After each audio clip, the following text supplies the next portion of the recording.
I don't envy anyone who's debating Larry Elder on anything. He's pretty devastating. It must have been kind of refreshing, though, when you saw this moment where he laid it out, and you know, there was no counter, because there is no counter. Right. Well, yeah. What he did with you there is he went through each specific venue in which supposedly there is this big systemic racism problem, where the system is rigged in such a way that it doesn't require any individual in the system to be racist in order for the system to spit out racist outcomes. That's essentially the idea of systemic racism. So he went with you through, he said, just name a place in society where you think systemic racism exists, and he just basically destroyed each one with the specifics of the case. And I'm not going to do a better job than he did there, or than he's capable of doing, but there's a bigger picture way to test the systemic racism hypothesis, which is to take two populations where it's a very messy, crude science experiment, but to take two populations where you're holding systemic racism constant, namely Black Americans like myself and Black immigrants, especially Black immigrants from the West Indies and their children. So we're talking about immigrants from Jamaica, Barbados, other places in the West Indies, and specifically their children, their American-born children. So these are people you could not tell apart from Black, like you couldn't tell if I didn't tell you that I wasn't the child of a Jamaican immigrant or something, right? And you find, the thing about these is that these two populations differ in many ways. Some ways are very hard to quantify, but they differ culturally.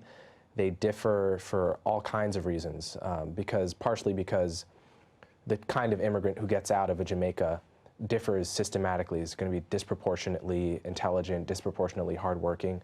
Whatever the traits are that get you from Jamaica to New York, say, that's a cluster of attributes that makes that population differ. But there's one thing that is not different, which is they are subjected to whatever level of systemic racism exists.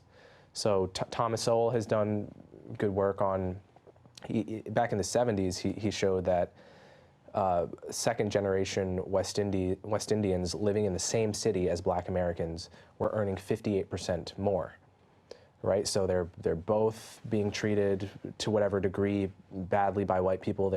Whatever system you want to suppose is holding Black people back is equally affecting both of them. The Columbia sociologist Van Tran has a great essay in which this difference is brought out. You find neighborhoods of Black Americans right next to neighborhoods of Black West Indians in New York. They're equally segregated from white people, so it gets rid of the idea that being segregated by itself or living around people who only look like you is inherently a disadvantage. It gets around the policing issue because these populations are being the police can't tell the difference between a second-generation West Indian and a Black person. It gets around whatever level of systemic racism is or isn't in the pipeline with regard to schools. And you find wildly different outcomes. You find, rate of high school graduation much higher for Black West Indians. Rate of enrollment in college much higher. Rate of professional occupations much higher. Crime lower, right? So this suggests to me that there are that the role of systemic racism, to whatever degree it exists, is minimal at this point. And there's a whole narrative built around the idea that this is the primary obstacle facing Black people. And it's worth noting, I don't think most Black people actually believe this, because I mean there are various polls to cite here, but there's one from Pew that asked Black people without college educations, has your race held you back at all in life? 60% said no. It's a recent Pew poll. Another Gallup poll asked, is bias the main issue facing you in jobs and housing? 60% again said no. The Harvard sociologist Ethan Foss has done extensive polling of the Black community and found that disconnected Black youth, which are Black youth who aren't in schools and don't have jobs, the people on the lowest rung of society, something around 30% of them think the system is rigged and 70% don't. So what we're getting is we're getting the voices of black people who believe the systemic racism narrative promoted to the most powerful media positions in our country. So we're getting the impression that this is a uniform view, and it's not. Right, so this is sort of the Jesse Jacksons, Al Sharptons, they get moved up because they're given sort of simple answers. Right. So I guess it harkens the question then, I could ask this either way, what is it that the West Indian immigrants are doing right, or what is it that the other folks are doing wrong? Yeah.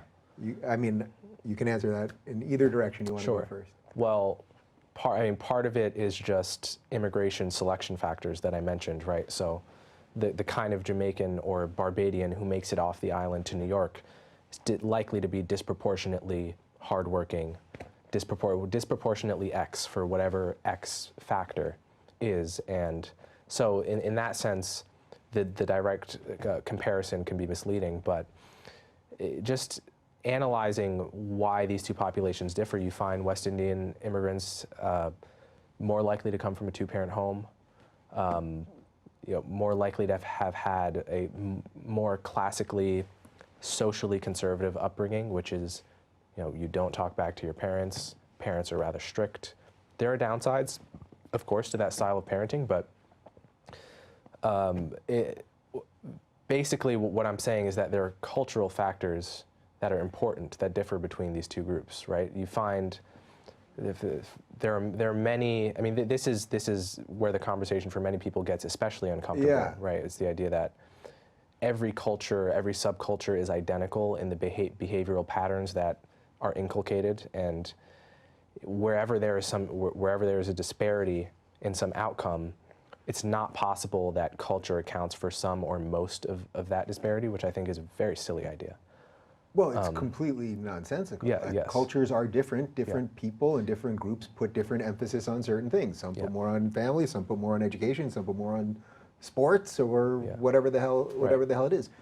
So when you hear Larry Elder make the argument, something around until 1972, the black family had a higher rate of staying in marriages, and then he lays out the reasons that he believes policies of the Democrats destroyed all that. That obviously resonates with you, right? Because you're giving me some piece of this. Both answers, I think, resonate or went back to family, rates of marriage and some sort of conservative ideals. Right.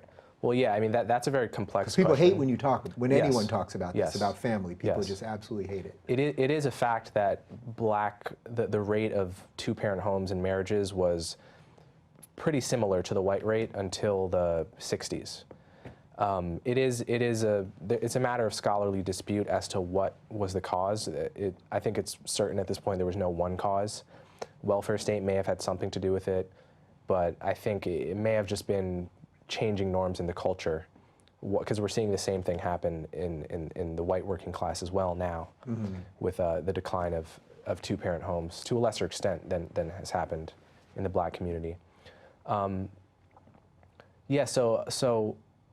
I guess so I mean, we could talk about some of the most important behavioral patterns that are different between black families and white families and Asian families. I mean, there are some statistics that I don't see any way in which this could possibly be explained by systemic racism. For example, one is that if you ask 13-year-olds if they've had their first sexual experience yet, you get 9% of whites saying yes. You get 21% of black people saying yes, right? So it's more than a twofold difference there. And that has everything to do with family dynamics, with there not being two parents in the home. It is a development issue more than it is an issue of treatment by white people, right? I have another piece in Quillette called Black American Culture and the Racial Wealth Gap, where I talk about spending differences. And you know, Nielsen, the marketing firm, has done research on this, found that the average black woman is more likely to own a luxury vehicle than the average white woman, despite the fact that the average black family has 1/10 the wealth of the average white family. Spending patterns on jewelry and expensive clothes are very different in the black community. whatever you want to say about these from an ethical, this is not, I mean, I'm not. Right, I know you're not making an ethical judgment.